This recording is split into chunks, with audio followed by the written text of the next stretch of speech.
Vamos a realizar el siguiente ejercicio que dice un conductor cilíndrico de radio 2L infinitamente largo. Ese infinitamente largo ya nos dice que tenemos que usar la ley de Ampere. Y el hecho de que tengamos un cilindro acá también. Así que tengan eso en cuenta. Bien, ese cilindro con eje coincidente en el eje Z por I igual a 2L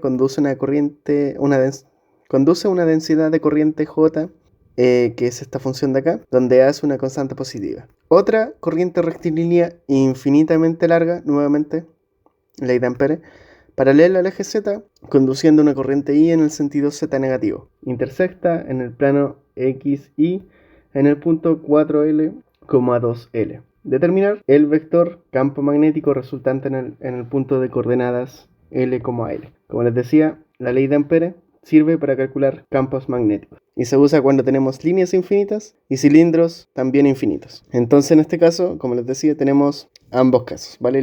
Una línea y un cilindro infinito. Y nos piden acá calcular el campo magnético, así que ya sabemos qué ecuación ocupar. ¿Dónde? En L, L. ¿Okay? Que en la figura sería más o menos por acá, en este puntito de acá. En el ejercicio original, ¿vale? Aparece solamente esta figura, ¿vale? Que a veces puede ser un poco difícil de entender, pero en definitiva, si lo vemos en una figura 3D, ¿ok? Con los tres ejes, esto es lo que tenemos en el ejercicio. Un cilindro que es infinito, ¿ok? Sigue para acá y sigue para allá atrás, y esta línea también. Pero para entenderlo mejor, dibujé estas secciones y dibujé esto prácticamente para que veamos cómo es la corriente, ¿ok?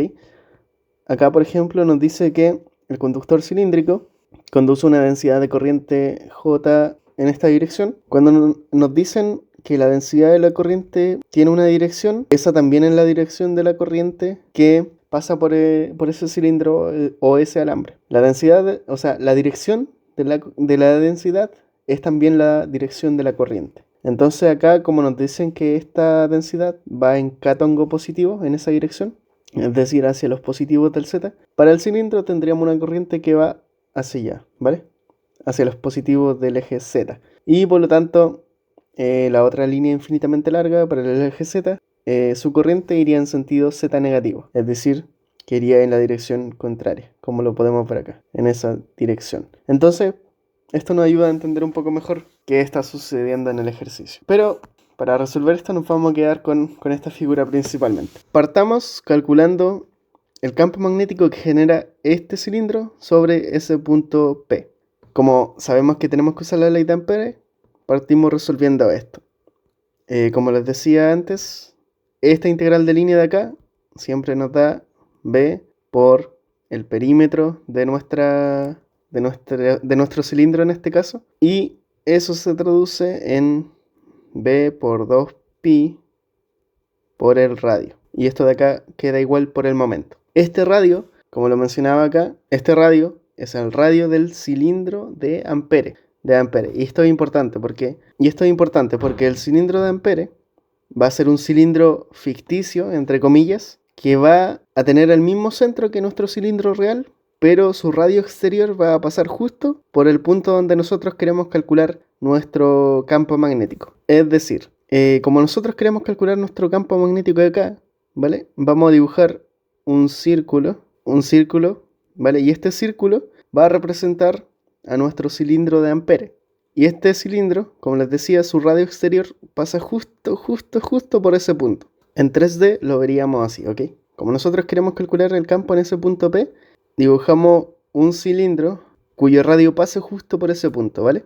Y este cilindro igual tiene el mismo volumen o la misma forma que el cilindro real, ¿vale? Infinito para allá y infinito para acá. Pero el punto es que este cilindro, el cual llamamos cilindro de Ampere, tiene que pasar justo por el punto donde nosotros queremos calcular nuestro campo. En este caso, en el L, L. Ese punto de ahí. Y ahora este cilindro tiene un radio. Ese radio es el radio que nosotros tenemos que poner aquí. Entonces, si bien acá nosotros dibujamos un circulito nuevo nomás, lo que hacemos en el fondo es dibujar un cilindro cuyo radio exterior pasa por el punto P y se llama cilindro de Ampere. Entonces, como necesitamos tener ese radio, tenemos que medir la distancia entre ese centro en 0,2L hasta el 1,1L. Bien, y para encontrar esa distancia, que no la sabemos en realidad, podemos usar cualquier método, ¿vale? Yo voy a usar aquí triángulos.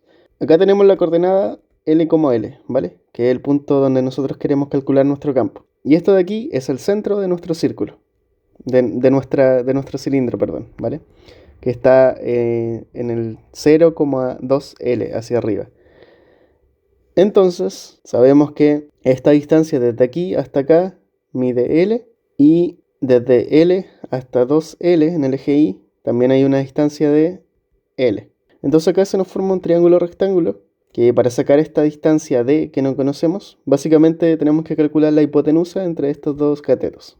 Usamos el teorema de Pitágoras y tendríamos cateto 1 al cuadrado más cateto 2 al cuadrado, 1 elevado al cuadrado da 1, así que esta suma da 2. Por lo tanto, da 2L cuadrado, o en definitiva, raíz de 2L. Por lo tanto, esta distancia H nos da raíz de 2L.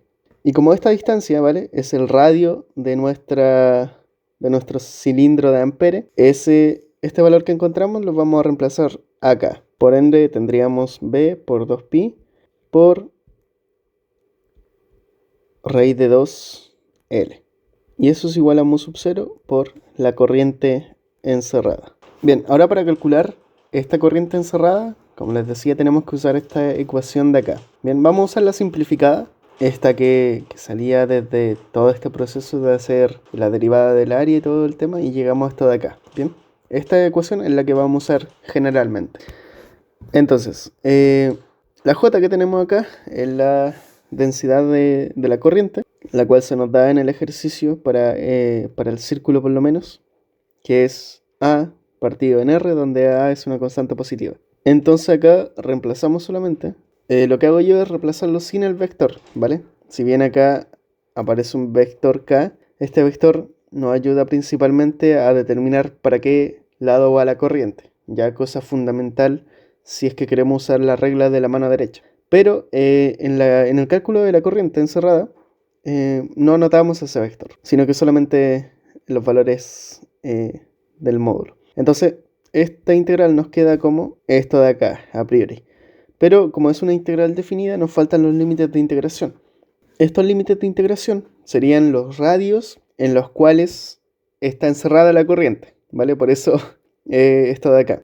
Ustedes se preguntarán, ¿encerrada por qué? O sea, ¿encerrada dentro de qué? La respuesta es encerrada dentro del cilindro de Ampere. Aquí, si se dan cuenta, este cilindro de Ampere es mucho menor o con un radio menor que nuestro cilindro real. Entonces, este cilindro de Ampere está encerrando una porción de la corriente que no es la corriente total, ¿vale? Porque aquí, digamos, este espacio que queda acá también tiene corriente, pero no está dentro de nuestro cilindro, por lo tanto no se considera. Entonces, dentro de los límites de integración, colocaremos radios, ¿vale?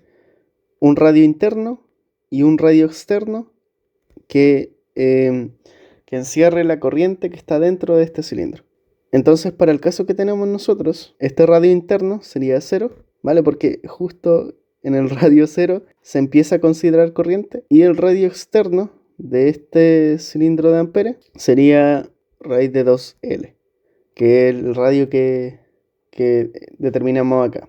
Entonces, eso es lo que tenemos que considerar. Es desde 0 porque no hay como un espacio vacío dentro de nuestro cilindro de Ampere, sino que desde el radio 0 se empieza a considerar una corriente encerrada, y el radio exterior de nuestro cilindro de Ampere sería raíz de 2L, por lo tanto ese sería nuestro límite superior. Entonces acá reemplazamos con los límites raíz de 2L y resolvemos la integral. Acá podemos sacar todas las constantes, en este caso A y 2pi, y dejamos dentro las variables, ¿vale? Las variables siempre dependen del diferencial, en este caso R minúscula es nuestra variable, así que todas las R minúsculas las dejamos acá adentro. Ahora esta R minúscula con esta R minúscula se pueden simplificar, ¿vale? Son las mismas, así que esto queda en 1. Y la integral de 1 respecto a R minúscula sería R minúscula. Entonces luego de eso evaluamos los límites de integración y nos queda raíz de 2L menos 0, ¿vale? Entonces esto nos queda como A 2pi raíz de 2L. ¿Vale? Y esto sería nuestra corriente encerrada. Ahora esta corriente la llevamos acá y la reemplazamos y nos queda de la siguiente manera. Bien, mantenemos esto hacia abajo, un sub 0 lo mantenemos y aquí reemplazamos la corriente que encontramos, ¿vale? La corriente encerrada la reemplazamos acá. Ahora, como queremos saber el campo, ¿vale? Simplemente despejamos el campo y dejamos todos los otros términos a la derecha. Y acá, luego de mover todo esto dividiendo hacia acá, podemos simplificar varias cosas, ¿vale? El 2pi, raíz de 2l, y por lo tanto, esto nos queda así. Bien, ahora, si bien nosotros acá encontramos algo, ¿vale? Un campo magnético, esto de acá es el módulo de nuestro campo magnético. Lo que se nos pide en el ejercicio no es el módulo, sino el vector campo magnético. Entonces este resultado como tal no nos sirve mucho. Lo que tenemos que encontrar es el vector. Y para eso tenemos que considerar algo súper importante. Primero, tenemos que saber que el campo magnético tiene una dirección tangencial a el cilindro o a la superficie del cilindro de Ampere. Eso quiere decir que nuestro campo magnético va así, el vector, o va para la otra dirección. Bien, hay dos opciones, pero siempre tangencial. Eso quiere decir que si nosotros sacamos una línea recta hacia ese punto P, el ángulo que forman estas dos líneas, ¿vale? Sería de 90 grados. Y para acá igual. Siempre es tangencial. Ahora, ¿cómo vamos a ver cuál de los dos casos tenemos? ¿Vale? Si nuestro campo va para allá o si va para acá. Bien, vamos a ocupar acá la regla de la mano derecha. Esta regla funciona así, si es que no la recuerdan. Nosotros tomamos nuestra mano derecha, ¿vale? Tiene que ser sí o sí nuestra mano derecha, no confundirla con la izquierda. Y nuestro pulgar, ¿vale? El pulgar va a representar la dirección de la corriente. Y, ¿vale? Entonces, donde veamos la corriente, vamos a apuntar nuestro pulgar hacia allá. Y nuestros dedos van a significar la dirección del campo magnético. Por lo tanto, estos dedos, ¿vale? Como lo ve acá, van a tener la misma dirección que el campo magnético. Esa es la forma de verlo. Entonces, si llevamos eso a nuestra figura, nuestro cilindro, la corriente en este caso en el cilindro apunta hacia el Z positivo, ¿vale? Como lo veíamos acá. Entonces nuestro pulgar lo apuntamos hacia allá y nuestros dedos, ¿vale? Van a empezar a recorrer, como a circular alrededor de nuestro cilindro. Y ahora nos vamos a fijar específicamente en el punto P, en nuestro punto P. Si lo vemos de forma lateral así igual, pero un poco más cercana, nos vamos a dar cuenta que nuestros dedos, justo cuando pasamos por acá, apuntan hacia allá, ¿vieron? Y como dijimos anteriormente, el campo magnético siempre es tangencial. Y como la corriente apunta hacia allá y nuestros dedos apuntan más o menos en esa dirección, nos vamos a dar cuenta que nuestro campo magnético tiene que ir sí o sí hacia allá, ¿vale? No hay otra forma. Lo dice la regla de la mano derecha, entonces nuestro campo va hacia allá. Por lo tanto, en este caso de acá, el caso que tenemos nosotros es este de acá, ¿vale? Donde nuestro campo magnético va en esa dirección. Entonces ahora que sabemos que va en esta dirección el campo, ¿cómo sabemos cuáles son sus vectores unitarios? Porque este campo magnético, ¿vale? Su vector está en diagonal, por lo tanto tenemos que descomponerlos en su componente en Y y en su componente en X. Bien, para eso nuevamente vamos a usar ángulos, ¿vale? Este ángulo de acá. Voy a irme a este dibujo que hice en un principio para entenderlo un poco mejor. Bien, entonces nuestro campo magnético va hacia allá, ¿cierto? Y es tangencial a nuestra línea aquí que básicamente es nuestro radio, ¿vale? Es tangencial al radio o a la superficie. Por lo tanto, este ángulo que se forma acá entre ambas líneas, ambas rectas, es de 90 grados, ¿vale? Si no, no sería tangencial. Por lo tanto, si nosotros acá hacemos un pequeño eje X y eje Y, nos vamos a dar cuenta que estos 90 grados acá se parten a la mitad. Es decir, que para acá hay 45, para acá hay 45. Y si aquí hay 45, acá también deberían haber 45 grados, ¿cierto? Porque este ángulo que se forma acá es un ángulo recto entre los ejes. Por lo tanto, aquí deberían haber 45 grados también. Entonces, para descomponer este vector campo magnético, podríamos usar fácilmente esos 45 grados. Bien, entonces para encontrar esta componente en Y, ¿vale? Esta componente vertical, tendríamos que multiplicar nuestra magnitud de nuestro campo, seno del ángulo, ¿vale? En este caso 45 grados. Haciendo esa multiplicación tenemos nuestro componente en Y. Para la componente en X sería lo mismo, ¿vale? Pero con el cateto adyacente, en este caso coseno de 45, multiplicado por la magnitud de nuestro campo, ¿vale? Igual que acá. Haciendo eso ya tendríamos nuestro campo descompuesto en sus componentes y en X. Por lo tanto, finalmente, nuestro vector sería el módulo por seno de 45 grados en J-tongo en este caso, más módulo por coseno de 45 grados en I-tongo, ¿vale? Esto es J-tongo porque al ver nuestro vector acá, la componente en I va hacia arriba, ¿vale? J-tongo positivo. Y acá nuestra componente en horizontal va hacia la derecha, hacia los positivos del eje X, por lo tanto sería I-tongo positivo. Por lo tanto esto nos iría quedando así. Ahora podemos simplemente reemplazar el módulo mu sub 0 por A por seno de 45, que es raíz de 2 dividido en 2, J-tongo, más mu sub 0A, también por raíz de 2 dividido en 2 I-tongo, ¿vale? Que es el valor de coseno de 45. Y esto sí sería nuestro vector campo magnético. Pero esto de acá es solamente el campo magnético del cilindro. Nos falta calcular el campo magnético de la línea, que genera la línea infinita, esta de acá, sobre el mismo punto, sobre la misma coordenada. Entonces para eso hacemos exactamente lo mismo. Primero dibujamos un cilindro de Ampere que pase justo por ese punto, ¿vale? Donde queremos calcular el campo. Pero la diferencia es que este cilindro de Ampere ahora tendrá su centro en el mismo punto donde está nuestra línea. Probablemente se pregunten por qué tenemos que hacer un cilindro de Ampere si es que esto es una línea. Bueno, pasa que para las líneas y para los cilindros el proceso es muy similar, ¿vale? Tanto así que tenemos que hacer un cilindro. La respuesta teórica no la sé, la verdad, pero tenemos que hacer este cilindro, ¿vale? Para las líneas y para los cilindros. Exactamente el mismo cilindro de Ampere y que pase por el mismo punto donde queremos calcular el campo. Ese es el método. Bien, entonces para calcular el campo hacemos el mismo método, como les decía. Como esta línea de acá, esta es una línea infinita, nuevamente tenemos que usar la ley de Ampere, ¿vale? Y la trabajamos de la misma manera. Esta integral nos da una integral de línea. Esa integral de línea nos da el perímetro de nuestra circunferencia. Ese perímetro es 2πr, ¿vale? Y este R minúscula de acá, ahora va a ser el radio de este cilindro de Ampere. Por lo tanto, necesitamos encontrar la distancia entre el punto P y el centro de nuestro cilindro de Ampere. Esa distancia. Bien, y para encontrar esa distancia voy a usar el mismo método que anteriormente. Vale, hice este plano así bien cuadradito con los cuadrados y todo el tema. Entonces, por ejemplo, sabemos que acá si hacemos un triángulo, ¿vale? De esta manera, esta distancia que tiene el triángulo en la base son 1, 2, 3. 3L, ¿bien? Y esta distancia que hay de acá hasta acá es L. Por lo tanto, lo que tenemos que encontrar acá vendría siendo esta hipotenusa, ¿vale? Que es la distancia entre los dos puntos. Por lo tanto, usamos el teorema de Pitágoras. Y esa hipotenusa sería 9L cuadrado más L cuadrado sobre raíz, es decir, raíz de 10L. Entonces, el radio que ocuparíamos acá va a ser raíz de 10L. Ahora, tenemos que prestar atención al enunciado acá, porque para el caso de la línea no nos dan ninguna densidad, ¿vale? Esta densidad de la corriente solamente estaba en el cilindro. Pero en el caso de la línea nos dicen que conduce una corriente I solamente, respecto a la corriente, en el sentido negativo.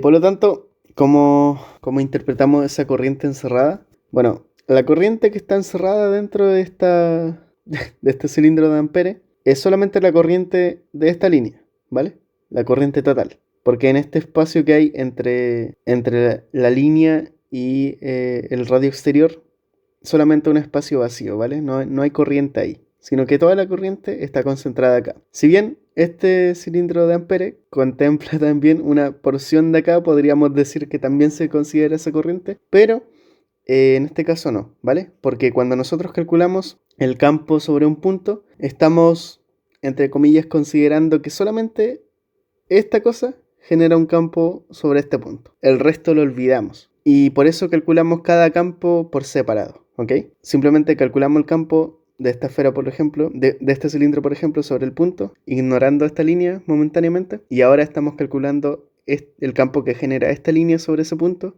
ignorando el cilindro momentáneamente. ¿Bien? Por lo tanto, en este caso, solamente la corriente que hay en esta línea se considera encerrada por el cilindro de Ampere. ¿Y cuál es la corriente que hay en esa línea? Bueno, corriente I solamente. Bien, tomaremos eso como su magnitud. Por lo tanto, esta corriente encerrada sería I. Ahora, continuando, sería el despeje del campo. Por lo tanto, todo esto lo pasamos dividiendo al otro lado. Y sería 2pi dividido en raíz de 10, L. Y esto de acá, nuevamente, es el módulo de nuestro vector. Y hay que hacer el mismo trabajo para encontrar el vector en sí. Bien, y para encontrar el vector campo magnético, haremos lo mismo que en la parte anterior. Bien, regla de la mano derecha. En este caso, la corriente va hacia adentro de la pantalla. Bien, por lo tanto, nuestro pulgar también va en la misma dirección. Y las líneas de campo, si lo pueden ver acá, van en la dirección de los dedos, es decir, en esa dirección, rodeando esta línea. Esto se tendría que ver más o menos así, ¿bien? Y nuestro punto P está como por acá, ¿cachai? Entonces, si lo vemos de la misma forma que acá, ¿bien? Estaríamos viendo lo siguiente. Esta es nuestra línea. Esto es el eje X, Y, etcétera, para que nos orientemos. Y las líneas de campo estarían como rodeando nuestra línea, ¿ok? En esa dirección. Y nuestro punto P está más o menos por acá. Por acá está más o menos nuestro punto P. Entonces, con esto podemos hacer una idea de que el campo magnético va en esa dirección en este punto. Ahora, si vemos eso de una forma mucho más detallada, como les decía en la parte anterior, siempre el campo magnético es tangencial a nuestra superficie, ¿vale? O sea, a la superficie del cilindro de Ampere. Por lo tanto, tenemos dos casos, que el campo magnético en este punto vaya hacia allá, hacia abajo, o vaya hacia arriba. Nosotros por la figura anterior vimos que en el punto P el campo magnético rueda en esta dirección, por lo tanto tendría que ir hacia arriba, ¿vale? Según nuestro eje. Entonces, el caso que tenemos acá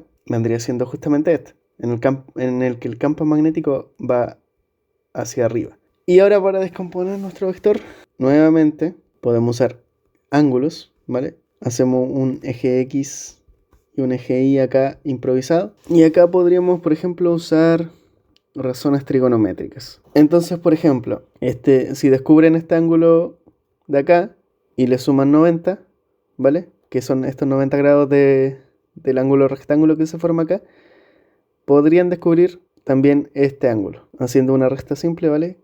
De entre un ángulo llano de acá, que son 180 grados, menos estos 90 más el ángulo de acá, les daría este ángulo alfa que está diciendo acá. ¿Y para qué nos serviría eso? Bueno, con ese ángulo alfa podemos descomponer ya nuestro vector, usando aquí coseno de alfa al módulo, y aquí seno de alfa multiplicado por el módulo del campo. ¿Bien? Con eso ya lo descompondríamos. Y para eso también voy a usar razones trigonométricas. Sabiendo, por ejemplo, que esta distancia de acá mide L, entre esto y esto, y desde acá hasta acá mide 3L, como lo decía antes. Y con esas dos distancias puedo saber que la tangente de ese ángulo, el de acá, es igual al cateto opuesto, perdón, dividido en el cateto adyacente, que es 3L. Por lo tanto, esto queda como tangente del ángulo es igual a 1/3. Ahora para saber el ángulo, aplicamos la función inversa para sacar ese ángulo del argumento, que en este caso sería arcotangente de 1/3.